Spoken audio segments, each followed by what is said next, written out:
아멘. 자, 온 세상이 우리들의 입을 틀어 막으려고 하는 이 시대 가운데 여러분 더욱 힘써서 나팔을 부는 자들이 되시기를 축복합니다.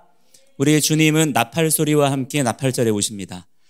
주님은 나팔 소리 가운데 오신다는 거예요. 자, 그렇기 때문에 우리가 부지런히 하나님의 말씀으로 나팔 부는 자들이 될 때 그 나팔 부는 자들의 삶 가운데 주님께서 임재하십니다. 주님은 나팔 소리 가운데 오시는 분이에요. 왜냐하면 나팔은 언제 부냐면 왕이 오실 때 부는 겁니다. 왕의 임재를 원하고 왕의 임재를 환영하는 것이 나팔 소리거든요. 여러분의 삶의 자리 가운데에서 이 말씀의 나팔 소리가 끊어지지 않도록, 작아지지 않도록 여러분 오히려 더욱 의지적으로 말씀을 선포할 수 있는 그런 주님의 귀한 종들이 되기를 축복합니다. 말씀을 더듬더듬 중얼중얼하는 것이 아니라 말씀에 능숙해지면 자연스럽게 말씀을 선포하게 되어집니다. 이 능숙함이라고 하는 것은 자신이 있다는 것이거든요. 이 자신이 있는 것은 그냥 되어지지 않습니다. 훈련을 통과한 자만이 자신감을 갖게 됩니다. 자, 말씀에 대한 자신감을 가지고 말씀을 힘차게 선포할 수 있는, 아멘, 나팔 불 수 있는 그런 주님의 귀한 종들이 되기를 축복합니다. 자, 그렇기 때문에 이 마지막 때에 누가 깨어있는 자냐라고 하는 것에 대한 기준은 무엇이냐면 주님은 보시는 거예요. 누가 나팔 부는 자냐, 지금 누구의 입에서 나팔 소리가 나느냐를 보십니다. 자, 여러분이 바로 그러한 자들이 되기를 주의 이름으로 간절히 축복합니다. 자, 그렇기 때문에 누구도, 어느 누구도 예외가 될 수 없어요. 반드시 하나님이 허락하신 광야의 훈련을 통과한 자라야만 그 나팔 소리를 능숙하게 낼 수 있는 자가 됩니다. 여러분, 여러분에게 오늘 주어지는 이 훈련의 기회들을 절대로 여러분이 외면하거나 피하면 될까요? 안 될까요? 여러분, 감당할 수 있는 것만 주십니다. 감당할 만한 것만 주신다고 하셨죠? 자, 그 믿음을 가지고 우리에게 주어진 상황들을 기쁘게, 감사하게 받아들일 수 있는 그러한 지혜가 여러분들에게 있게 되기를 축복합니다. 자, 어제도 우리가 얘기했지만 반석 위에 세워진 자에게는 바람도 안 불고 창수도 안 일어나고 그러나요? 아니라고 얘기했죠. 똑같은 상황입니다. 똑같은 상황이 닥쳐옵니다. 그거는 다르지 않아요. 그러나 뭐가 다르다 그랬죠? 반석 위에 세운 자는 견디지만 모래 위에 세운 자는 견디지 못합니다. 그게 다른 거예요. 자, 하나님께서 여러분들을 견디게 하십니다. 자, 그렇기 때문에 우리가 두려워할 일이 있어요, 없어요? 없는 것이죠. 예수님께서 제자들이 배가 뒤집힐 뻔한 그러한 아주 절체절명의 위기의 상황이잖아요. 자, 그런 상황에서 안 무서워하는 게 이상한 거 아니에요? 그렇죠? 여러분이 배를 타고 가는데 배가 뒤집어질 것 같아. 무서워요, 안 무서워요? 무서운 게 당연하잖아요. 그죠? 근데 예수님께서 제자들을 꾸짖으세요. 그 무서워하는 것 때문에. 너희가 왜 무서워하였느냐? 이 믿음이 없는 자들아, 적은 자들아. 아니, 무서워할 수도 있지. 예수님 우리를 너무 모르셔. 예수님이야 능력이 많으시니까 예수님이야 걱정이 없겠지만 우리는 그렇지 않잖아요. 그렇죠? 배가 뒤집혀 죽을 것 같은데 어떻게 두려워하지 말라는 거야. 예수님도 너무하시지. 근데 예수님께서 왜 그렇게 말씀하셨을까? 지금 여러분 상황이 어떤 상황이에요? 예수님이 함께 하시죠. 제자들과 예수님이 함께 하시는 거예요. 예수님께서 함께 하시는 가운데 왕 되시면 예수님은 여러분 창조주이십니다. 그분은 모든 바람과 바다도 잔잔케 하시는 능력의 주님이세요. 자, 이것을 믿는 것은 굉장히 중요한 것입니다. 자, 여러분이 오늘 어떠한 상황이 여러분에게 닥쳐온다 할지라도 믿음으로 서야 합니다. 믿음으로 서서 그 상황들을 외면하라는 얘기가 아니에요. 그 상황 가운데 도망가라는 얘기가 아니에요. 여러분이 어떻게 해야 됩니까? 창조주 하나님의 말씀의 언약 안으로 들어가야 합니다. 여러분이 그 상황 가운데 오히려 무엇을 외쳐야 되냐면 따라합니다. 하나님은 창조주이십니다. 하나님은 능력의 주님이십니다. 말씀으로 모든 것을 지으셨습니다. 자, 이것을 여러분들이 의지적으로 고백을 해야 됩니다.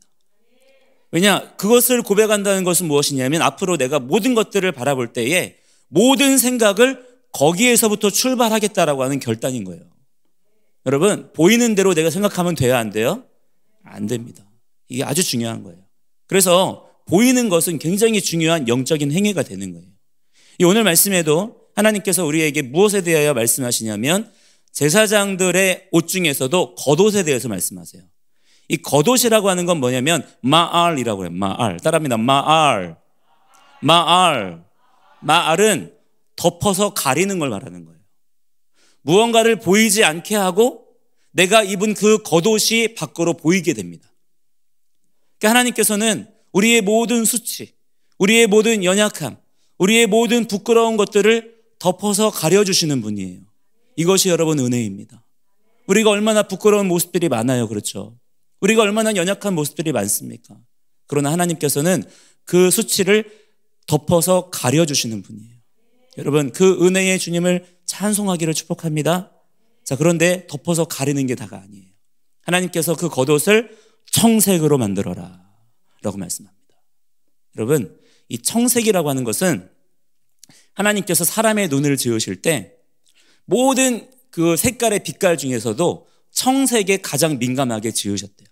자, 그러니까 하나님께서 무언가를 덮어서 가리셨는데 그 겉옷의 색깔을 청색으로 만들라고 하신 것은 무슨 뜻이에요? 이제부터는 이 덮여진 겉옷을 쳐다보란 얘기야. 이 겉옷을 입은 삶을 주목해야 된다는 것입니다. 여러분, 이 청색이라고 하는 것은 테켈레트라고 그래요. 이 테켈레트는 하늘을 상징하는 색깔이에요. 하늘은 무엇이냐면 하나님의 보좌를 상징하는 거예요. 우리를 예수님의 보혈로 덮으셨죠. 보혈의 은혜로 우리의 모든 죄와 수치를 가리셨죠. 그리고 그분의 보혈로 덮어주셨죠. 새 옷을 입혀주셨죠. 여러분, 이제부터 우리의 그 덮여진 삶을 통해서 무엇이 드러나야 된다는 거예요? 하나님의 보좌가 드러나야 된다는 거예요. 보좌가 뭘까요? 보좌는 왕이 앉는 의자입니다. 우리의 삶을 통해서 청색이 드러나야 되는 거예요. 무슨 뜻이냐? 하나님의 왕되심이 드러나야 돼요. 하나님께서 여러분들에게 오늘 그것을 짜와 하십니다. 너의 삶을 통해 나의 왕됨을 보여주어라. 드러내어라 라는 거예요. 그게 마알이에요. 여러분, 오늘 주님께서 입혀주신 겉옷을 벗어 던지지 마세요. 그 옷을 벗어 던지면 두 가지의 일이 일어납니다. 동시에. 첫 번째는 뭐냐? 내 부끄러움이 다시 드러나요. 두 번째는 하나님께서 나에게 짜와 하신 하나님의 보좌를 드러내라 라는 말씀에 내가 순종할 수가 없어요. 주님께서 여러분에게 입혀주시는 겉옷 마알을 여러분 잘 입어야 합니다. 목사님, 그것을 어떻게 입는 겁니까? 저도 입고 싶습니다. 하나님께서 옷을 지어서 입혀주시나요? 하나님께서 지어서 입혀주시죠. 그 옷은 무엇이냐면 말씀의 옷이에요. 성령의 전신갑주를 입으라 그러셨어요. 여러분이 그 말씀이 정말 궁금하면 에베소서 6장의 말씀을 보세요. 여러분이 어떤 말씀의 옷들을 입어야 되는지를 잘 보시면 나와요. 오늘 여러분 그 옷을 잘 입으시기를 바랍니다. 벗어 던지면 안 돼요. 자, 지금은 더더욱 그래야 될 때입니다. 하나님은 뭐라고 말씀하시냐면 보이는 것이 중요하다는 거예요. 자, 우리의 눈으로 보는 것이죠. 자, 이 눈은 대단히 중요한 영적 기관입니다. 이 눈은 대단히 영적이에요. 그러니까 여러분이 무엇을 보느냐에 따라서 여러분의 영적인 상태가 달라져요. 그러니까 여러분이 맨날 TV나 쳐다보고 맨날 미디어나 쳐다보고 그렇게 하고 있잖아요. 그러면 여러분의 영적인 상태가 어떻게 될까요? 하나님과 거리가 멀어져요. 하나님의 자녀된 권세를 내 영이 잃어버립니다. 근데 여러분의 눈이 하나님의 말씀을 쳐다보고 하나님의 영광을 더 보기를 원하고 이러한 갈망으로 채워지면 여러분의 영이 더욱 성령으로 충만해지는 것을 경험하게 되는 거예요. 그래서 하나님은 청색을 통해서 여러분의 시선을 오늘 빼앗기를 원하시는 거예요. 나만 보라는 거예요. 제사장은 하나님의 임재를 드러내는 존재입니다. 할렐루야. 우리의 대제사장 되시는 예수와를 바라보고 또한 여러분이 예수와 함께 있는 자들이기 때문에 세상 가운데 이 청색을 드러낼 수 있는 그런 여러분들의 인생이 되기를 축복합니다. 자, 두 번째는 34절에 보니까 금방울과 석류를 말해요. 석류. 자, 이 석류가 중요해요. 석류. 이 석류는 히브리어로 림몬이라고 그래요. 림몬. 이 림몬은 어디에서 나온 말이냐면 라맘이라는 말에서 나왔어요. 라맘이라는 말은 일어서다라는 뜻이거든요. 근데 왜 석류가 림몬이냐? 석류나무가 제가 석류나무를 본 적이 있는지 없는지 모르겠는데 석류나무는 똑바로 자라난대요. 굽이굽이 자라지 않고 똑바로 자라난대요. 하나님께서 석류나무를 이스라엘의 상징으로 세우셨습니다. 자, 왜냐? 이스라엘의 이름이 뭐냐면 야샤르엘이에요. 하나님께 똑바로 나아오는 자, 하나님께 직진하는 자. 하나님은 하나님의 백성 이스라엘이 바로 저와 여러분이죠. 예수 그리스도 안에서 저와 여러분이 또한 이스라엘이 되었습니다. 이스라엘로 부름받는 자들이 똑바로 세워지기를 원하세요. 굽이굽이 그렇게 꼬불꼬불 하기를 원하지 않으시는 거예요.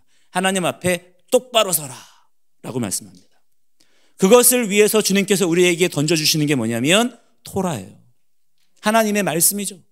하나님의 말씀을 딱 던져주시면서 이 말씀대로 똑바로 서라는 거야. 하나님께서 석류 열매를 통해서 그것을 우리에게 보여주시며 가르치십니다. 특별히 이스라엘 사람들은요, 그 석류 안에 보면, 석류 먹어봤어요? 석류? 석류 먹어봤죠? 석류 안에 쫙 열어보면 뭐가 있어요? 많은 알갱이들이 있죠? 그 알갱이들을 이스라엘 사람들이 세봤대. 그랬더니 613개가 있더래. 근데 613개가 뭐냐면 하나님께서 하라 하지 말라 명하신 미츠보트가 있거든요. 하나님의 명령이에요. 하나님의 율법.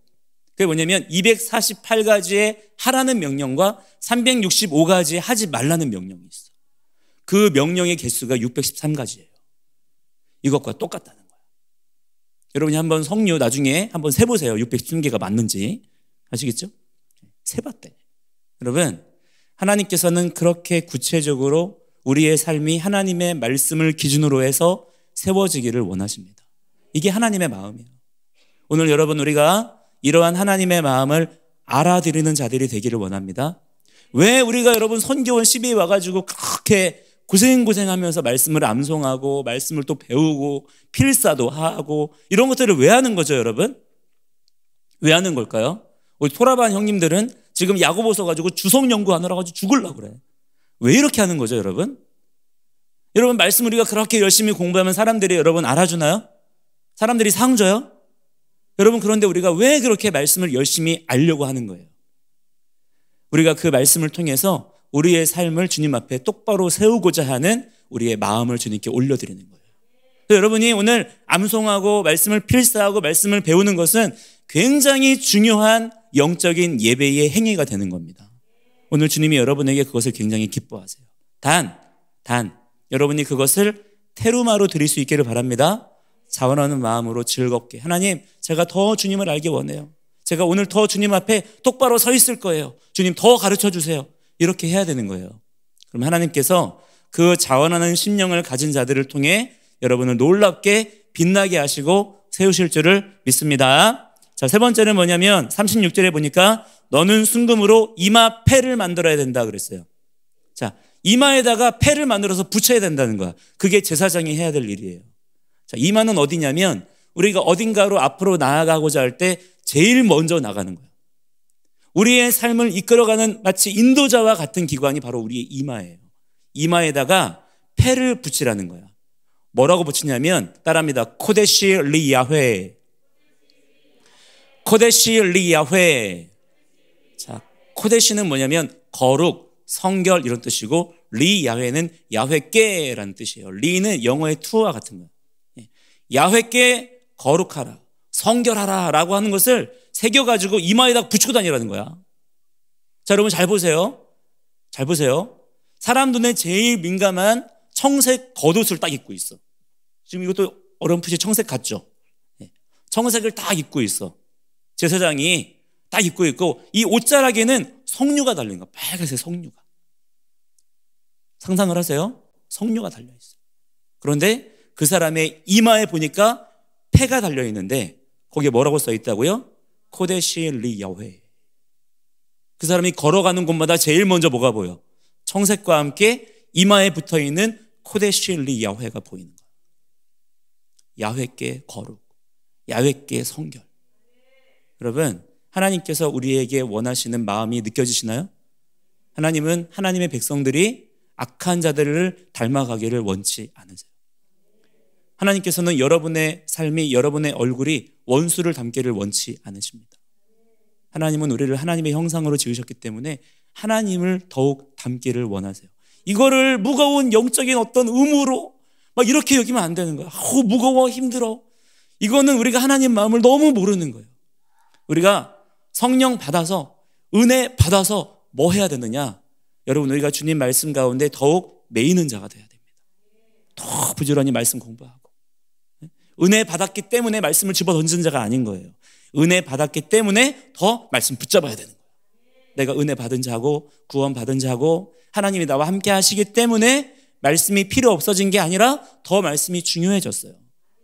이것이 여러분에게 일어난 구원의 역사입니다. 오늘 여러분이 이 삶을 일단은 여러분이 그렇게 스스로 살아내야죠. 그죠? 자, 스스로 살아내야 돼. 근데 우리에게는 중요한 의무가 있어요. 이거를 보여줘야 됩니다. 그래서 겉옷이 중요한 거예요. 이 겉옷을 여러분 오늘 잘 입는 자가 되기를 축복합니다. 자, 이 시간에 함께 우리 기도할 때에 하나님, 우리가 잘 보이는 자가 되게 하여 주시옵소서. 어떤 사람들은 영적인 것을 생각하면 뭔가 눈에 보이지 않는 우리의 생각 속에 있는 무언가라고 생각해요. 그렇지 않아요. 영적인 것은 반드시 눈에 보이는 현상으로 드러나게 되어 있습니다. 주님께서 분명히 말씀하시기를 열매를 보아 알지니, 열매를 보겠다고 하셨어요. 자, 여러분, 보여줄 열매가 있나요? 보여줄 열매를 여러분이 가지고 있어야 합니다. 주님도 그것을 보시겠다고 하셨고, 또한 우리가 증인된 사명을 감당해야 되죠. 증인은 어떤 사람이냐면 열매의 증거를 가진 자만이 증인입니다. 그렇지 않으면 그냥 말뿐인 자들이 되는 거예요. 여러분이 입만 살아있는 자가 아니라 진실한 증인된 자가 되기를 축복합니다. 우리 함께 주여 부르면서, 하나님, 제가 오늘 말씀의 겉옷을 잘 입는 자가 되겠습니다. 말씀의 열매를 많이 맺는 자가 되겠습니다. 주님, 저를 가르쳐 주시고 인도하여 주시옵소서. 주여 부르고 기도합니다. 주여.